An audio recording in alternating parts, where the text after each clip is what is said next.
When you first set up your Groov EPIC, it's a good idea to calibrate the integrated touchscreen.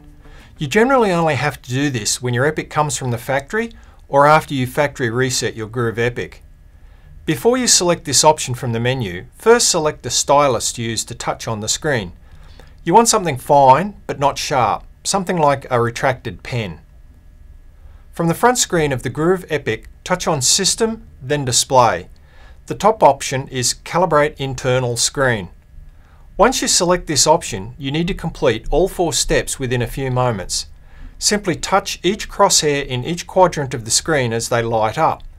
Try not to rest your palm on the screen as you touch each point, and keep in mind that accuracy counts. If you mistakenly touch outside one of the crosshairs, just wait for the time limit to expire and start over. Once you accurately touch all 4 points, you'll see a pop-up that informs you that the touch calibration has been saved.